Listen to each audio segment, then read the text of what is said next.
Welcome to Prepare Now. My name is John, and today we're discussing how to integrate yourself through crowds, especially ones that may be violent or aggressive, and you're simply trying just to transverse them to get to one location to another. Of course, the obvious key here is to try to avoid all these kind of crowds, riots, protests, as much as you can. That's a duh.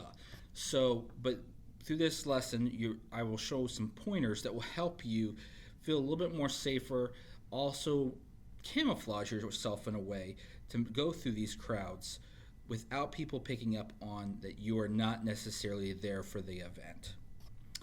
So as you can see in this slide, it's a black and white slide, and the person that's standing in front that's bald with a white hoodie-ish is sticking out. Everybody else is wearing very neutral colors, dark colors, stuff like that, not wearing bags. So the more you can study where you're going to be going through, the better you're going to be at. So I suggest you go through these videos and look at these pictures again, look at who's standing out and who's not. The next slide is going to be like a protest. It looks like a sit-in, which is going to be even harder because people are down on their knees. But again, all these people, they're going to have a similar thing. They're going to have to get up at some point to use the restroom, to do things, and people are going to understand. So you either stay low, you wear neutral colors, wear a mask, put your hands up while you're doing it, work laterally to get out of the situation, and people probably won't even pick up on it.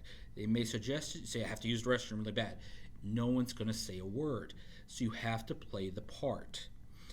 As you can go into this next slide, this is a BLM protest, and simply by wearing dark clothing, covering your face, wearing head coverings, because all these people are worried about police presence. So you wear the same kind of attire. You don't have to wear a sign, you don't have to do anything. If you have to move through something like this, focus on what they're focusing on. Just go move laterally. Don't keep your head down. Don't make eye contact. If they make questions, say, I'm using the restroom. I don't feel good. I feel like I'm going to have diarrhea. People understand this and they just let it go.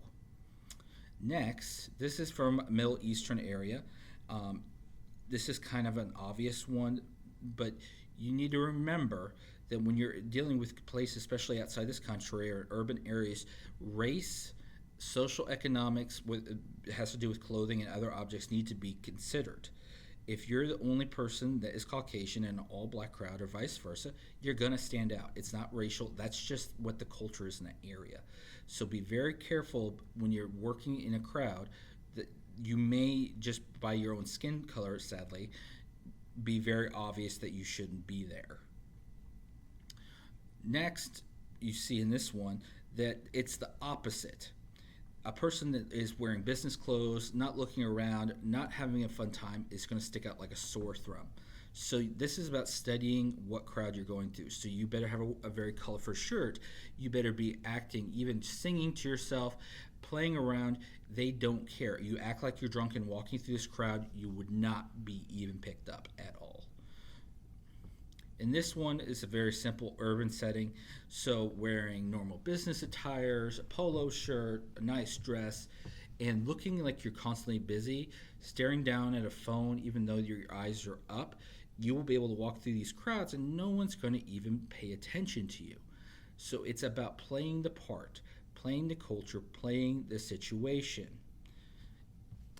The next one here is a video of Seoul, South Korea, and you can tell just by watching the crowds, the majority of people are wearing dark natural colors, and the ones that are wearing lighter colors do stick out.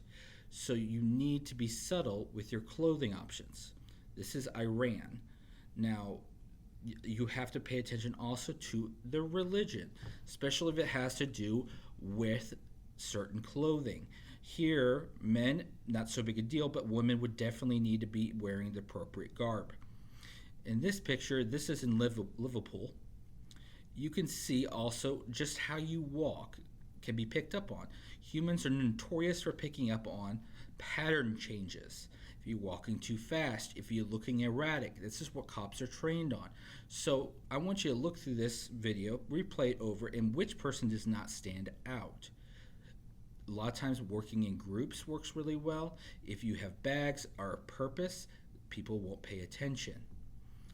Next, you can see just by the clothing, walking around, and how different groups, which one doesn't have attention brought to them. This is a little bit slowed down, but I wanted to emphasize your eye went straight to that person in orange. Nobody else but that person in orange is sticking out like a sore thumb. There's a reason, and I bet you guys know why. But after the person leaves in orange, next person, woman in white dress. So neutral colors are essential in most situations. In this one, a white clothing would be the ideal way to go. And so, in conclusion, the best thing you can do in crowds is to assume the crowd and its personalities, its cultures, its religions, its backgrounds, and you dress the part. When in Rome, be as Romans are. So if you're needing to get through an area, whether it be to get across town and it's a mob, make sure you are dressing in similar attire. Doesn't mean you have to act of being it, but it'll help you get across safely.